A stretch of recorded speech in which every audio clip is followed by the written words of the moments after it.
Hello, beautiful, gorgeous souls. It's me, Diana, holistic Ikigai coach, and I help women to find their life purpose and live it, which is balanced with their body, mind, and soul.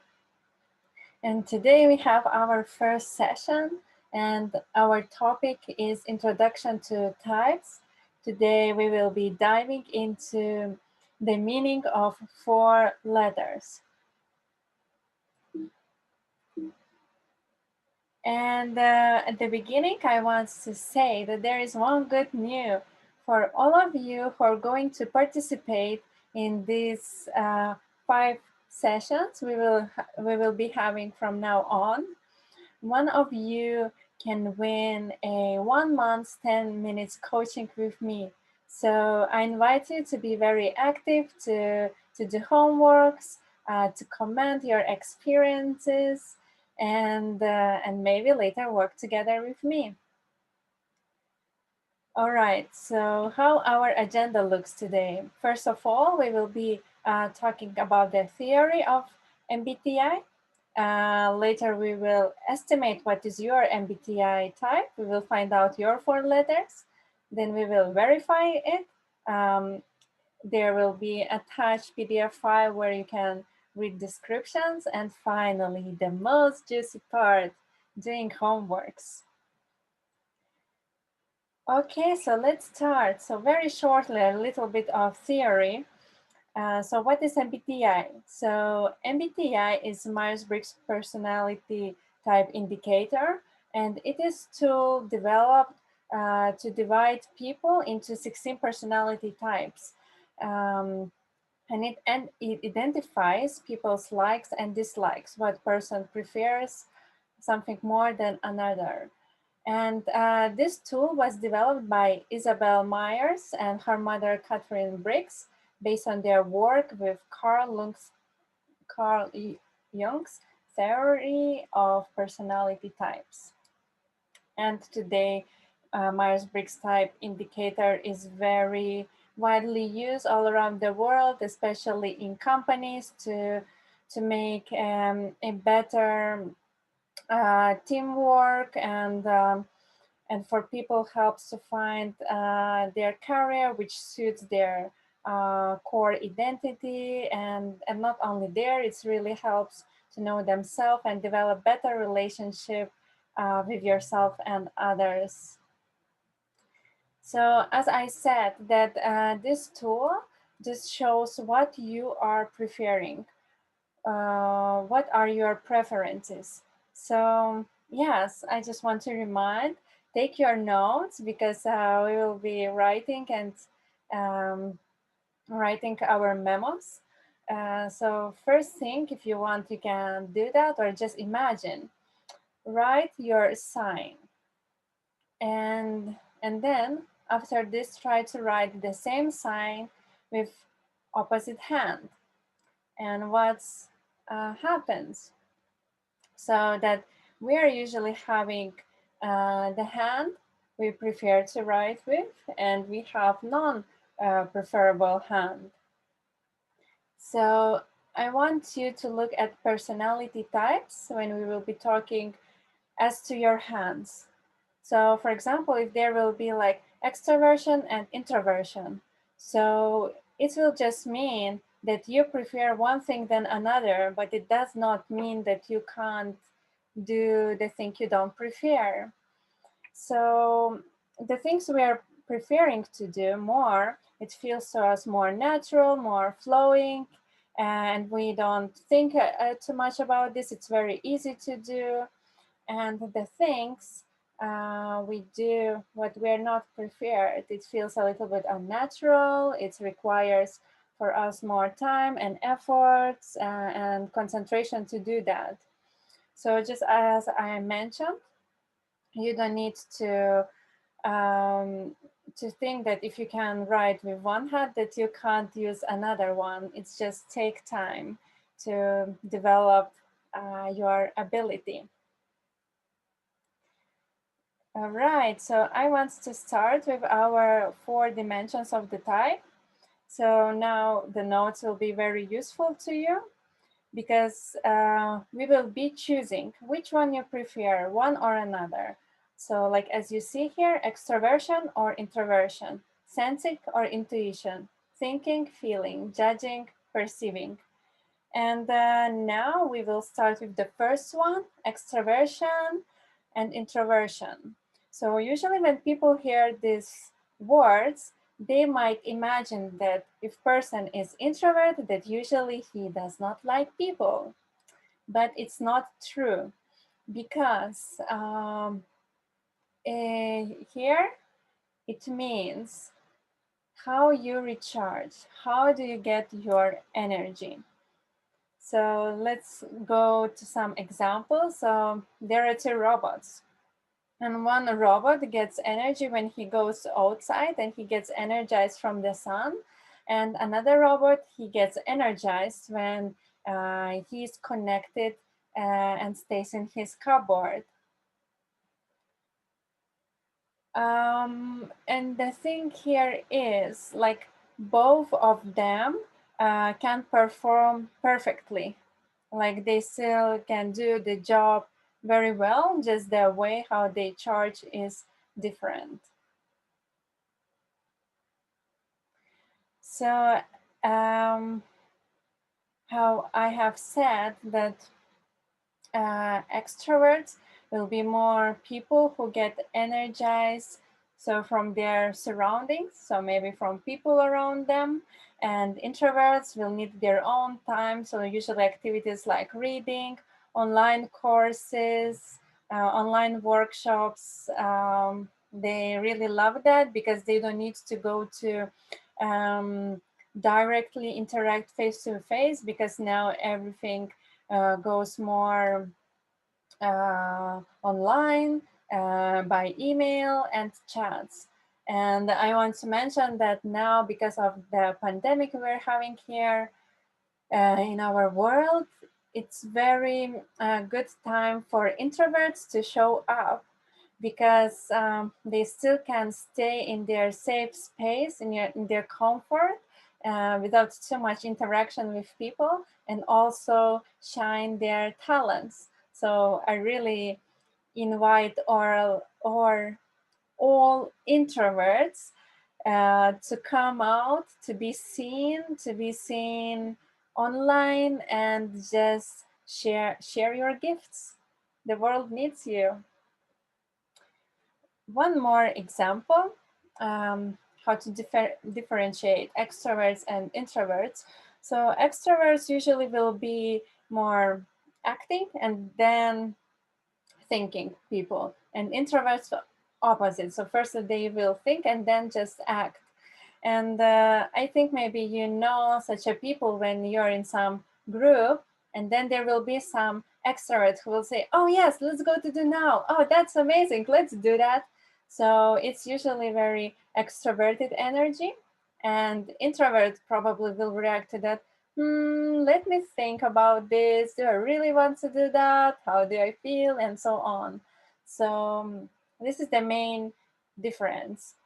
One are firstly acting, and another is more thinking.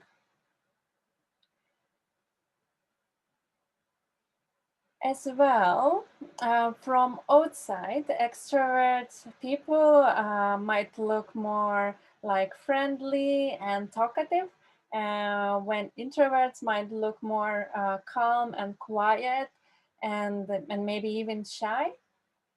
So usually for extroverts, introverts might look like more people who does not like to interact, but it's usually not true.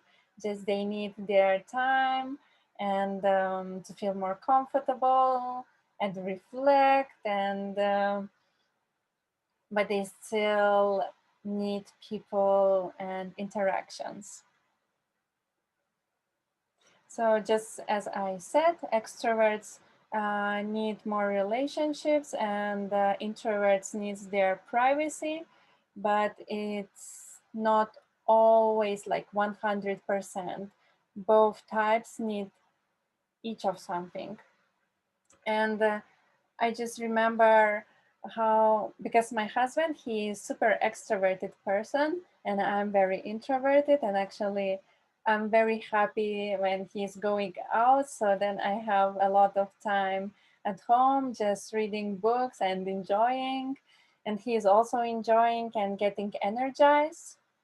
And for me, it was always strange because we were living in the social apartment in Japan with other 100 people. So usually he was the one who was wandering around in the kitchen where all people are gathering, and I always was staying in my room and just leaving it when I feel fully charged and ready to interact.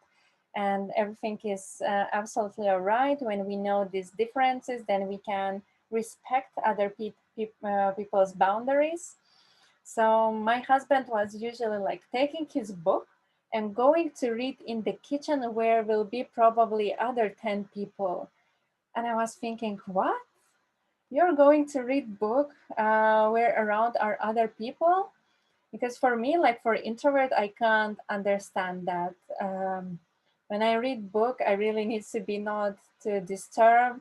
I prefer absolute silence. So yeah, that's very interesting how each of types are approaching differently. So there is some tip how to communicate with extroverts. So as I mentioned before, that they are people who are firstly acting, so they're usually also are better at vocalizing their ideas. So just for them is more comfortable when you are talking to them face to face. And also, if you present information in groups, then they can have some discussions, and you might find maybe in university times that there will be extroverted people who like to study in a groups, which usually for introverts will be very distractive environment. And how to communicate with introverts. So, if you have some idea or you want to ask introverts some opinion or make them decisions, so do that by email um, instead of calling. So, as I mentioned before, they need their time to reflect. So, this is why you can get their um, answer from their core, their real answer, rather than answer in a rush, which might not resonate to them perfectly. So, as I mentioned, give them time to reflect on their thoughts and don't push them to answer immediately. This is how you can create a safe space for introverts to talk and open up. All right, so now when we had these examples and um, we realized that extroverts are more doing, thinking, doing people, more action, more action person and get energized from outside, when introverts are think to think, reflect, recharge by their own. So in your notes, I want you to mark which one you prefer more. It's not like only 100% extrovert or only 100% of introvert. We have both of them, but which one you prefer more, write in your note, and let's move forward. And our second dimension is sensing and intuition. So you might hear word sensing, and sensing usually is related to the five senses. So you know that they are smell, sight, touch, hearing, and tasting. And intuition usually is called like sixth sense, or sometimes people say like third eye. So it is something what we can't see, but it is in our head, something what we predict. So how to know if you're sensing or intuitive person? So the question is, how do you collect information. And let's see to this dogs gathering. If you want, you can stop a video and just write in your note, what do you see in this picture? It will be very interesting if you sincerely do that, because after some moment, I will say how this picture looks from the person who is having like sensing and who is more having intuition part. So I will be starting. I will tell how this picture looks to the person who is more sensing type. So usually this person will talk like this. In this picture, there are 7 dogs. The time shows 1 o'clock and 10 minutes. One dog is passing cards to another. The lamp is green. Table has green background, and 3 dogs are smoking. So, how do you have the image of this explanation? It actually sounds very detailed. It is very clear, and it is kind of facts. Everybody can see that. That's true. So it is all the information absorbed by your 5 senses, what you can see, maybe what you can smell, what you can hear. So it is kind of true. It's kind of facts. It's very realistic information. And if you look from the view of intuitor, you will see that there are dogs who are gathering at the evening because it's a little bit dark in the room. Probably their wives are waiting them at home, and some dogs are cheating, and that dog on the right really looks a little bit sneaky, and maybe they are somewhere in underground. So how does that sound to you? So this information is absolutely opposite to the sensors because we don't know where these dogs are. We don't know if the wives are waiting them, but it is kind of inner sensation, inner interpretation that it might be true, like inner knowing. So some people might not agree what intuitive person says just because you can't see that. So this is a main difference. Sensing will be more realistic, more detailed, and intuitive person will more interpret the information what others can't see. So as I mentioned, sensing people looks more at specific things, and intuitive are looking more at the bigger picture, are better at connect dots and see like whole picture how it is related. And I want to give you one example with my husband because again he's sensing and I'm intuitive person. So usually when I tell some story to him, and sometimes I get annoyed when he's starting to ask me some questions and like repeatedly ask. And I think, don't you get what I mean? And sometimes I get angry for that. But when I started to learn about the types, I understood that he's just collecting information because he wants to see that image I have in my head. So for me, if somebody tells their story, it's not for me to say word like house. And I already have the image of the house. It's maybe depends how that day I feel, but I already make the image without details. So I really admire and I'm so amazed of the people who have this type of sensing because they are very realistic and they will try to see what you see. They are not interpreting information.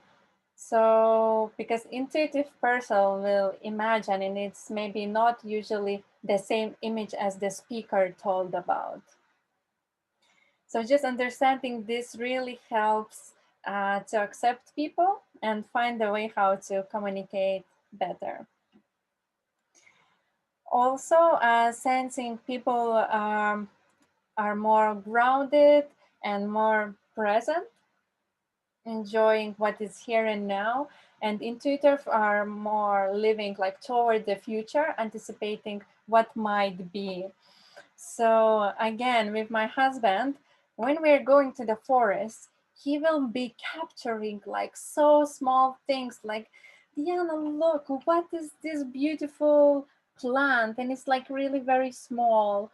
Or like, look at this bug. I have never seen such a bug. And then he takes a picture and zooms like until you can see these all small details on the bug's back. And that's really very impressive.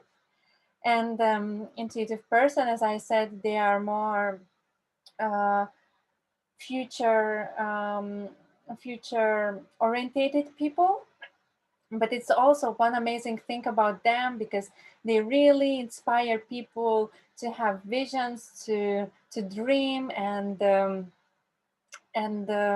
yeah, and it is like motivation for people. It's like that energy to live, to wake up every day from your bed. So both has very beautiful um, yeah, talents. Let's see next. So sensing people prefers handling practical matters. As I said, small details, very realistic people, and the intuitive person will be more imaginative about possible possibilities. They like more to brainstorm and create new things which might not exist, but sensors are more better to use things efficiently. Also, sensors might look to intuitors more like materialistic people because they are very grounded and um, they like appearance, they like more money, and the sensors for intuitors might look more like um, dreamy people. Uh, yeah. So next are the tips how to communicate with sensors. So for sensors, it's better to present information or topic orderly format. And so just that it would be clear, that it would be categorized and directly to the points, give them facts, give them concrete examples, because sometimes intuitive people might start to talk about something and then they somehow lose their mind and then they thought, oh, what did I want to say? And then sensing people might also get very confused. And yeah, and sometimes when I say some story to my husband and then he says in the end, so what? So what did you want to say? Like after 1 hour talking, he says, so what? So like I kind of want him to pick up my main idea, but it's very difficult for them. So just tell what do you want to say at very beginning.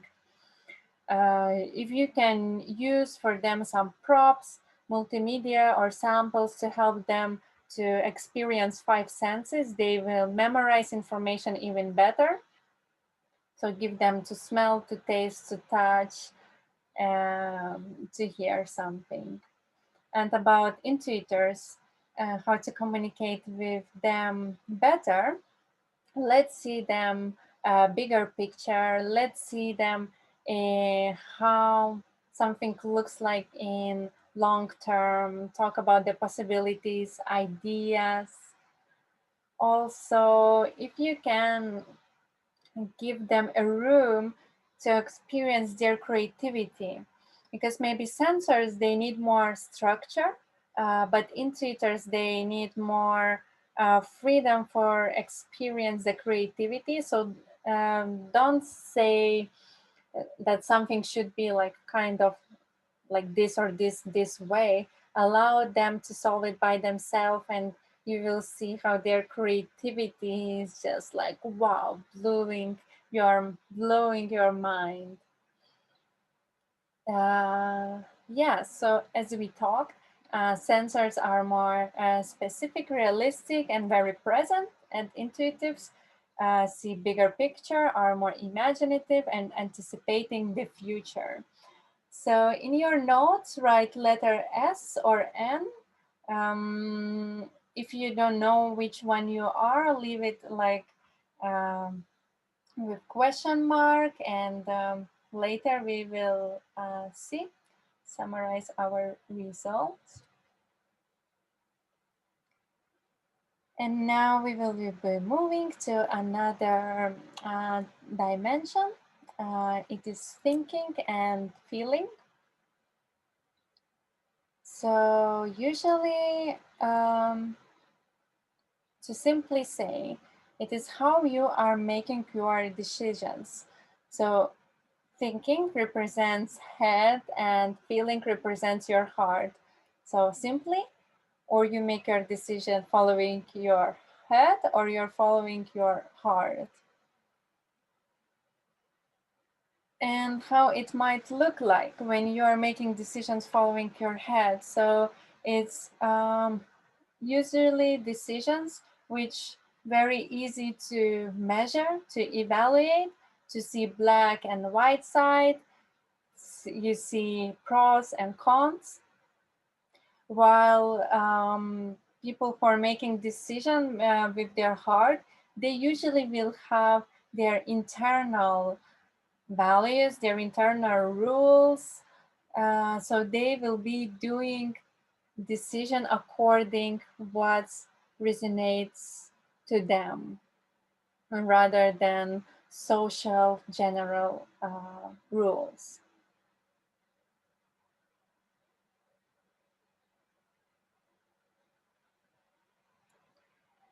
Also, how people who are thinkers, how they make decisions. So if there is some situation, so they will step out from the problem and see it objectively, and feelers will usually step into the problem, and they will be very compassionate, and it's usually people who are more um, empathetic, trying to understand everybody, like more balancing and making decision when they step into the situation.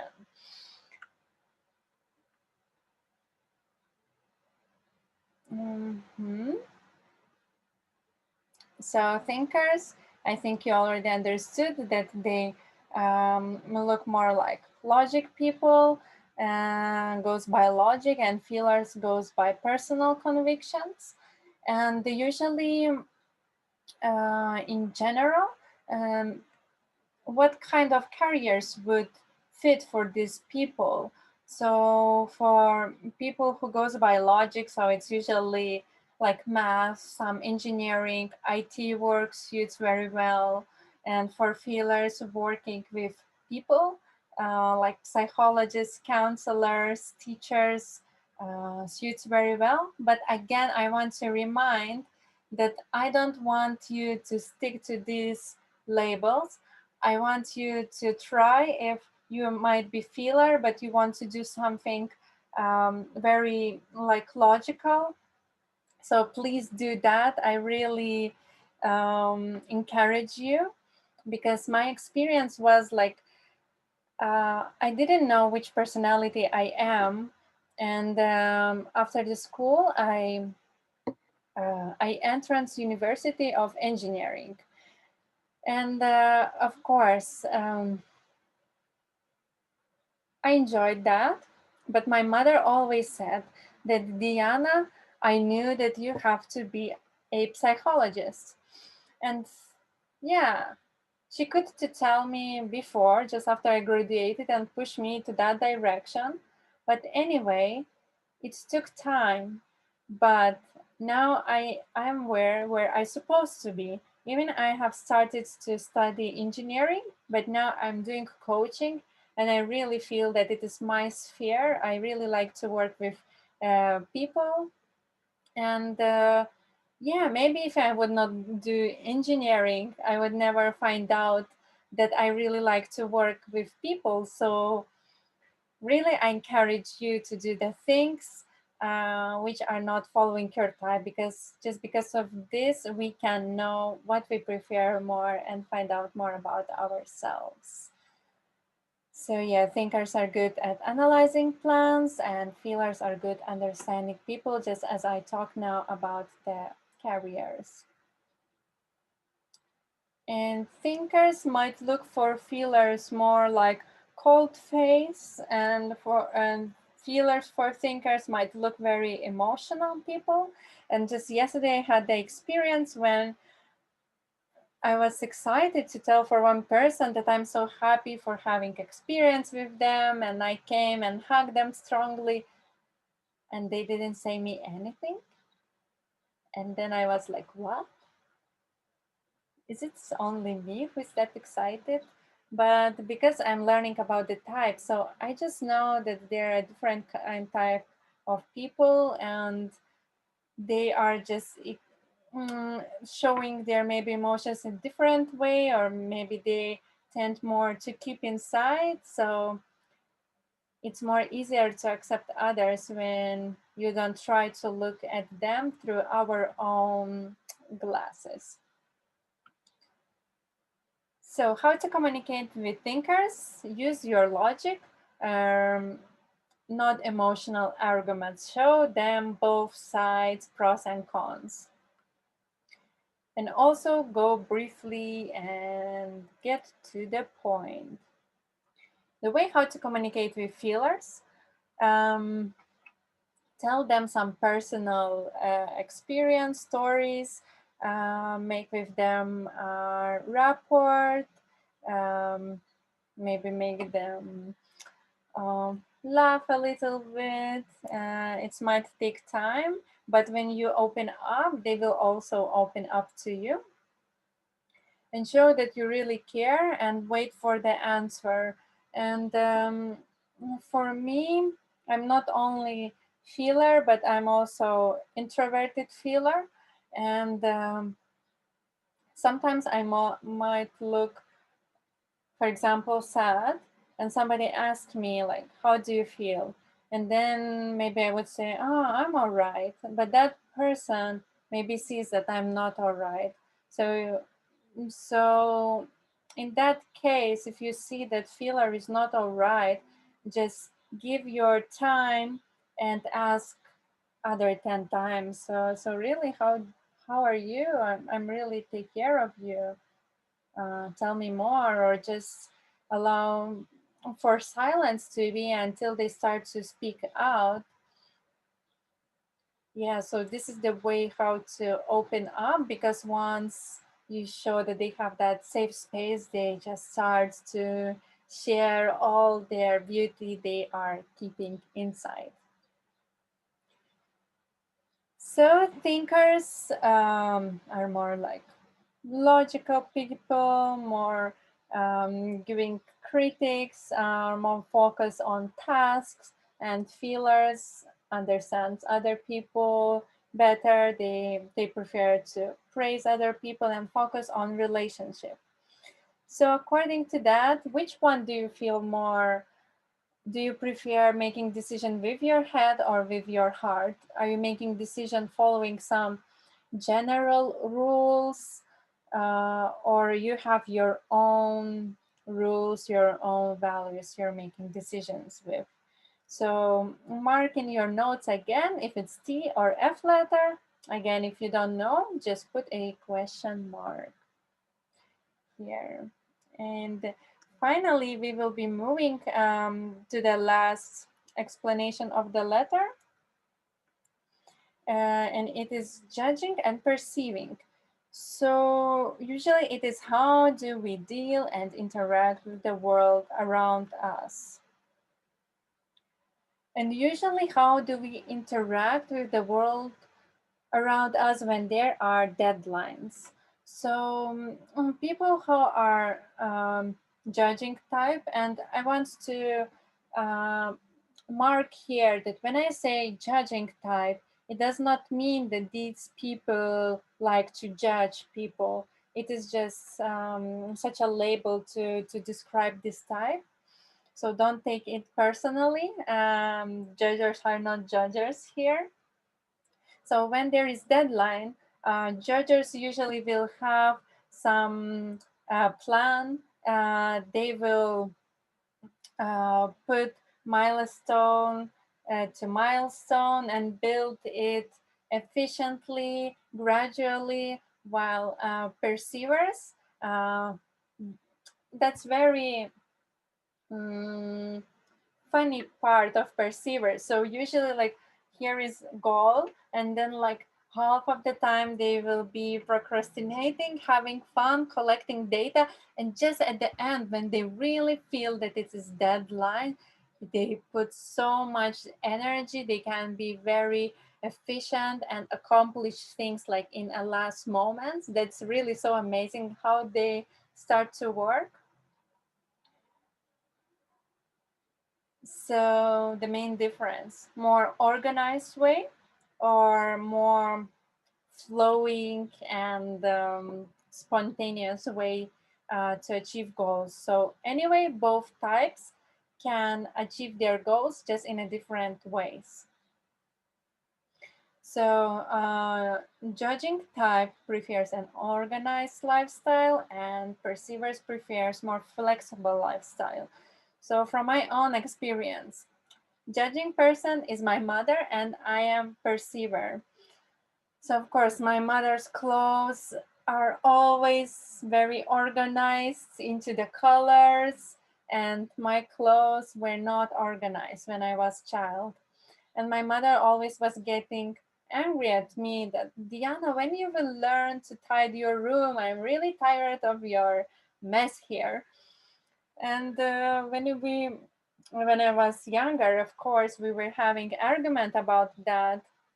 But now, when we know about types differences, my mother also accepted me, and now she says like not messy room, but instead of this word, she's saying, "Oh, your creative space," because messy room actually means for me feeling comfortable around things and get inspired by them. Because if it's too much tidy room, I won't be inspired by my ideas. So yeah, it's just very nice how we can accept each other, look at it more with a fun. And of course, I'm learning from my mother, and I'm also getting more organized because I realize if my room is messy or like very creative space, usually it shows that in my mind it's also a little bit messy.